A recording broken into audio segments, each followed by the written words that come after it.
అందరికీ నమస్కారం అండి. తెలంగాణ రాష్ట్ర ప్రభుత్వ ఉద్యోగులకు పెండింగ్లో ఉన్నటువంటి 5 డిఏ బకాయిలు కొత్త పీఆర్సీకి సంబంధించి కీలక నిర్ణయాలు దిశగా సర్కార్ ప్రయత్నం చేస్తుందా? మంత్రివర్గ సమావేశం అయితే షురూ కాబోతుందండి. సంచలన నిర్ణయాల దిశగా సర్కార్ అయితే ఉంది. సో ఈ వీడియోలో వీటన్నిటి గురించి పూర్తి వివరాలు అయితే తెలుసుకుందాం. ముందుగా వీడియోని సపోర్ట్ చేసే వారందరూ కూడా వీడియోని ఒక లైక్ చేసి మీ తోటి ఉద్యోగ మిత్రులతో వీడియోని అయితే షేర్ చేయండి. అయితే తెలంగాణ రాష్ట్ర ఎంప్లాయీస్కి సంబంధించి 2023 జూలై 1 నుంచి కొత్త పీఆర్సీని ఇంప్లిమెంటేషన్ చేయాల్సి ఉండగా ఇప్పటి వరకు ఇంప్లిమెంటేషన్ అయితే చేయలేదు. సో దీంతో ప్రభుత్వ ఉద్యోగ ఉపాధ్యాయ పెన్షనర్ల వర్గాలన్నీ కూడా చాలా వరకు పే స్కేల్స్ని అయితే నష్టపోవడం జరుగుతుంది.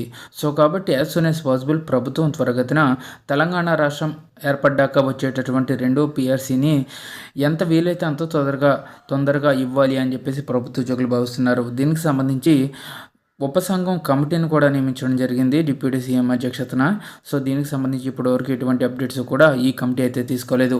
అయితే ఈ తరుణంలో మంత్రివర్గ సమావేశం జరగబోతున్న నేపథ్యంలో ఉద్యోగ బకాయిలకి సంబంధించి కీలక ప్రకటనలు వస్తాయేమో అని చెప్పేసి ఉద్యోగ ఉపాధ్యాయ వర్గాలు వెయిట్ చేస్తున్నాయి. తెలంగాణ కేబినెట్ మార్చి 6న భేటీ అవ్వబోతుంది. అయితే మార్చి 6న తెలంగాణ మంత్రివర్గ సమావేశం నిర్వహించనున్నారు. ముఖ్యమంత్రి రేవంత్ రెడ్డి అధ్యక్షతన సమావేశం కాబోతున్న కేబినెట్ పలు కీలక అంశాలను చర్చించి నిర్ణయాలు తీసుకోబోతున్నది.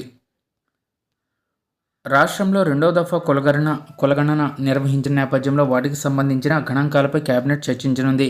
అలాగే బీసీలకు రిజర్వేషన్లో ఎస్సీ వర్గీకరణకు చట్టబద్ధత కల్పించాలని ప్రభుత్వం భావిస్తున్నది.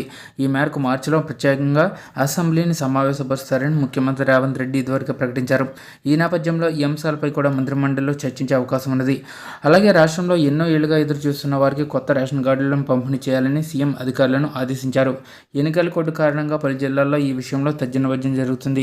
మార్చి 3తో ఎమ్మెల్సీ ఎన్నికల కోడ్ ముగియనుంది. దీంతో కొత్త రేషన్ కార్డుల పంపిణీపై కూడా కేబినెట్లో చర్చించే అవకాశం ఉంది. అలాగే స్థానిక సంస్థల ఎన్నికలతో పాటుగా పలు కీలక అంశాలపై కేబినెట్ డిసిషన్ తీసుకోబోతున్నట్లు తెలుస్తుంది. సో అయితే ప్రధానంగా మేనిఫెస్టోలో ప్రకటించిన అంశాల్లో అయినటువంటి ప్రధానంగా ఉద్యోగులకి సంబంధించి కొన్ని కీలక అంశాలను క్లియర్ చేయాల్సిన అవసరం అయితే ఉందండి. అవన్నీ కూడా క్లియర్ చేస్తే ఉద్యోగ ఉపాధ్యాయులకు పెండింగ్ బకాయిల రూపంలో చాలా మొత్తంలో చెల్లించాల్సి ఉంది. కాబట్టి త్వరగతిన వీటిపై నిర్ణయాలు తీసుకుని ఆమోద ముద్ర వేస్తే బాగుండని చెప్పేసి ఉద్యోగ వర్గాలు అభిప్రాయపడుతున్నాయి. సో ఏదేమైనప్పటికీ మార్చి 31తో పెండింగ్ బకాయిలు క్లియర్ చేస్తామని చెప్పేసి గతంలో సీఎం రేవంత్ రెడ్డి గారు ప్రకటించారు. ఆ మాట ప్రకారంగా ఉద్యోగులకు విడతల వారీగా ప్రాధాన్యత క్రమంలో బకాయిలు అయితే చెల్లించాల్సిన అవసరం అయితే ఉంది. Thank you friends, have a nice day.